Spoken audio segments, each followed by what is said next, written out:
Labadiena, dabar panagrinėkim vieną iš testų iš funkcijų antrosios dalies temos. Taip, čia pas mus funkcijos antroji dalis.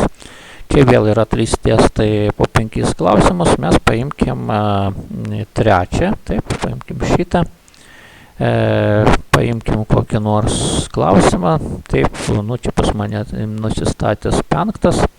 Puiku, tai mes gal tą 5 ir paimkim. Taip, čia nukopijuokim šitą kodą ir pabandom išspręsti šitą klausimą. Gerai. Nuo kur prasideda kodas? Kodas prasideda, nuo kur bus vykdomas kodas? Nu čia, aišku, bus jis vykdomas, nes funkcijos yra tiesiog tik tai deklaruojamos, apibrėžiamas, bet jos nevykdomas tol, kol mes neiškviesim jų.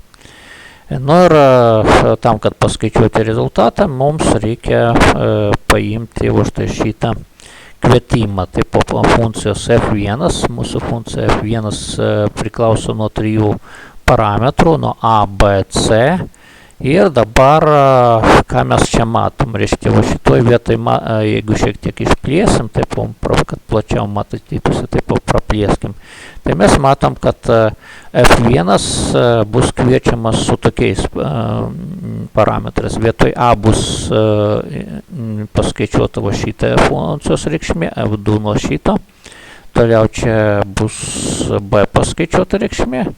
Ir čia šitoje vietoje bus c reikšmė paskaičiuota.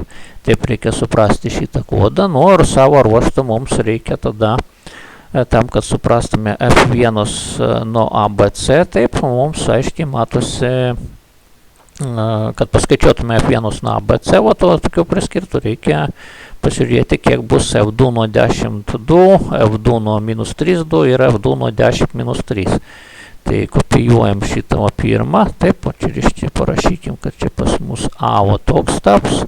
Ir dabar kokia yra mūsų šita funkcija. Čia vėl matosi a ir b, tik tai šiuo atveju šitie a ir b, aišku, bus kitoniški, taip, o kaip reikia suprasti šitą kvietimą, kad mes vietoj a ir b įstatysim ten 10 ir 2, taip, o. Tai bandoma čia nukopijuoti maždaug, o taip.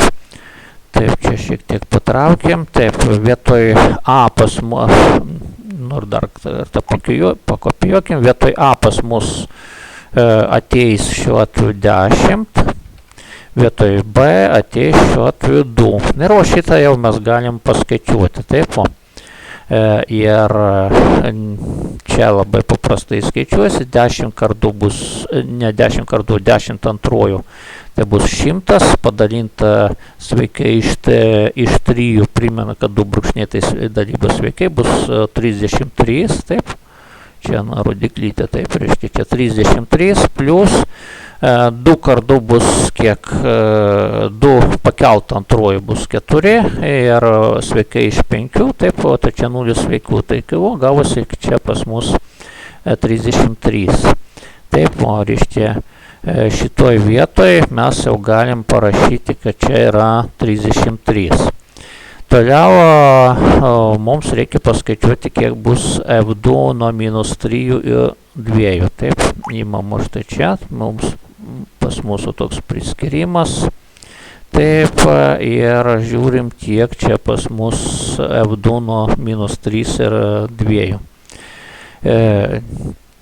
Vėl nukopijuokim šitą reiškinį, šitą returną, taip, ir įstatykim vietoj a ir b minus 3, taip, čia pas mus minus 3 ir čia įstatykim 2, taip, vėl 2 pas mus čia ateina, taip, panašiai kaip prieš tai buvo. Taip, nu ir kągi mes čia gaunam, minus 3 kvadratu, aišku, bus 9, padalinta iš 3 bus 3. Nu ir jau šitą dešinę dalį mes jau skaičiavom, ten buvo 0, 3 plus 0, čia gausim 3. Ok, reiškia, čia mes galim prirašyti, kad šitoj vietoj mes turim trejetą. Galiausiai mums reikia paskaičiuoti, kiek bus ką duos kvietimas F2 10 minus 3. Taip, reiškia pas mus C lygu, Ctrl V, taip. Nu ir skaičiuojam, taip, kadangi funkcijas returną mes jau tokį turim, galim čia nukopijuoti dar kartą ir vietoj A čia mes įstatom 10, vietoj B mes įstatom minus 3. Taip, lygu arba kas gausis, jau 10 kvadratų padalinti iš 3 sveikai mes skaičiam, tai čia bus 33. O minus 3 kvadratų, tai čia bus 9, sveikai iš 5 bus 1. Ir tokiu būdu mes čia gaunam 34. Ir va dabar čia apačioj galim parašyti, kad čia 34. Galiausiai mes jau galim nukopijuoti šitą, taip. Nukopijuoti šitą, Ctrl V ir čia tada iš karto rašom vietoj šito reiškinio 33, taip, vietoj šito reiškinio rašom tiesiog 3 ir vietoj šito reiškinio rašom tiesiog 34, taip. Na va, dabar einam žiūrėti, koks tas pas mus F1, nukopijuokim jį, ateinam čia, Ctrl V ir vietoj A mes įstatom ką tokį vietoj A33, vietoj pirmo parametro, tai čia rašom 33, vietoj B mes rašom tada 3 ir vietoj C 34. Nu ir kasgi čia pas mus gausis. Čia pas mus 7 padauginta iš 33 ir paskui ieškama liekamą padalybos iš 5. O čia tiesiog pas mus sudėtys, taip, pagal funkcijos reiškinį, taip. Tai čia praktiškai mums reikia tik tai va štai šitą šiek tiek daugiau atkreipti dėmesį. Tai mums reikia paskaičiuoti 7 kart 33, kiek bus, taip, nuvalykim, ką mes čia turim.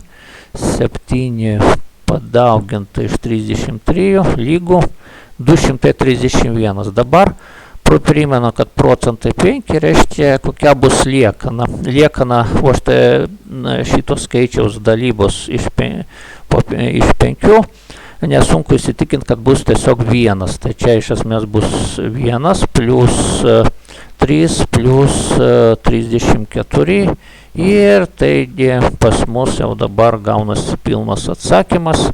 4 plus 34 iš viso gaunasi 38. Taip.